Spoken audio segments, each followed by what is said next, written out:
Hello नमस्कार. आज आपण बनवणार आहोत फोडणी न घालता कारल्याची भाजी.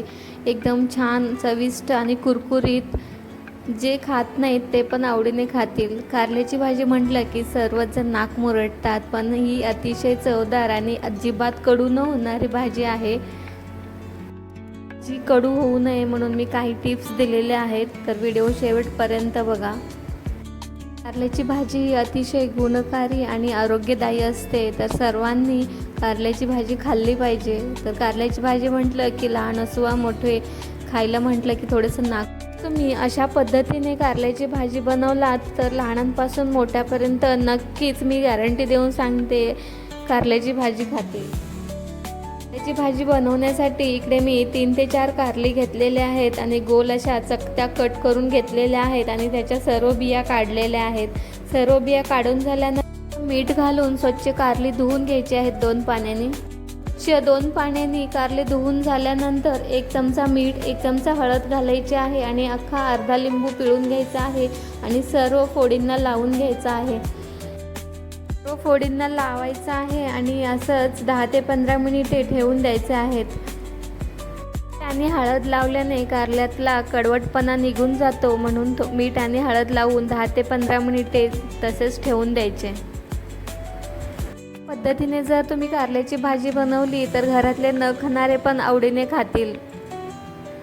15 मिनिटे झाल्यानंतर इकडे कढई ठेवायची आहे आणि कढई गरम झाल्यानंतर तेल घालायचं आहे. तर इकडे मी 1 वाटी तेल घातलेलं आहे आणि तेल गरम झाल्यानंतर आपण जे कारले 10 ते 15 मिनिटे मॅरिनेट करायला ठेवले होते ते कारले थोडेसे पिळून घ्यायचे किंवा तसेच टाकले तरी चालते. ते कारले टाकायचे आणि एकसारखं हलवत राहायचं आणि कारले चांगले कडक होईपर्यंत बारीक गॅसवर एकसारखं हलवत राहायचं. चांगले कारले खरपूस कडक होईपर्यंत एकसारखे तळून घ्यायचे आहेत.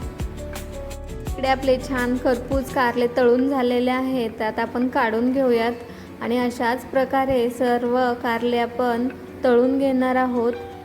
बारीक गॅसवर तळायचे आहेत, जेणेकरून चांगले घेतलेले कारले असेच जरी खायला घेतले तरी खूप छान आणि अप्रतिम लागतात, अजिबात कडू लागत नाही. पद्धतीने इकडे आपली छान अशी कुरकुरीत आणि कडक खमंग कारली तळून झालेली आहेत. कारली तळून झाल्यानंतर काढून घेतलेले आहेत आणि आता आपण इकडे त्याच तेलामध्ये मी इकडे अख्ख्या लसणाच्या पाकळ्या घेतलेल्या आहेत आणि चांगल्या लाल होईस्तोपर्यंत त्या तळून घ्यायच्या आहेत. तर एकसारखं हलवत राहायचं आहे आणि चांगल्या खरपूस लालसर होईपर्यंत आपण लसूण चांगला तळून घ्यायचा आहे. चांगला तळून झाल्यानंतर इकडे मी उभा कट केलेला कांदा घातलेला आहे आणि तो पण चांगला तळून घ्यायचा आहे. इकडे मी मध्यम आकाराचा एक कांदा घेतला होता, तो उभा कट केला आणि तळून घेतलेला आहे. तो पण चांगला लाल होईस्तोपर्यंत चांगला एकसारखं हलवत राहायचा आणि खरपूस तळून घ्यायचा आहे. तर इकडे आपला कांदा पण छान असा खरपूस तळून झालेला आहे, तो काढून घेऊयात. आणि कांदा इकडे तळून झाल्यानंतर तो पण फोडींवर घालून घ्यायचा आणि इकडे मी सुकं खोबरं घेतलं होतं बारीक खिसलेलं, ते 2 चमचे घालायचं. 1 चमचा लाल बेडगी मिरची पावडर घालायची, 1 चमचा मीठ घालायचा, बारीक चिरलेली कोथिंबीर घालायची आहे. चिरलेली कोथिंबीर घातल्यानंतर अर्धा लिंबू पिळून घ्यायचा आहे आणि 1 ते 2 चमचे बारीक गूळ खिसलेला घालायचा आहे.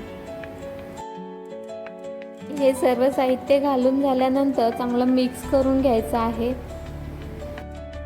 आणि अशा प्रकारे ही भाजी जर तुम्ही बनवली तर ही टिफिनसाठी म्हणा किंवा प्रवासामध्ये तुम्ही कुठेही एक 8 दिवस टिकेल अशी ही भाजी आहे. भाजी अजिबात खराब होत नाही, चांगली आपण स्टोअर करून ठेवू शकतो घरामध्ये किंवा आदल्यामधल्या वेळेमध्ये जर भाजी नसेल तर आपण ही खाऊ शकतो. तर ही अशा प्रकारे आपली काहीशी भाजी झालेली आहे. तर एकदम छान लागते ही भाजी, नक्की करून बघा, अजिबात कडू लागत नाही. एकदम सोप्या पद्धतीने बनवलेली आहे आणि फोडणीही घातलेली नाही आहे आपण ह्या भाजीला, त्यामुळे ही भाजी अतिशय चवदार तर लागतेच पण टिकूनही राहते खूप दिवस. कशी वाटली नक्की सांगा. आवडली असेल तर लाईक करा, चॅनलवर नवीन असाल तर सबस्क्राईब करा. चला तर भेटूया अशाच नवनवीन रेसिपी घेऊन. तोपर्यंत बाय बाय. व्हिडिओ पूर्ण बघितल्याबद्दल धन्यवाद.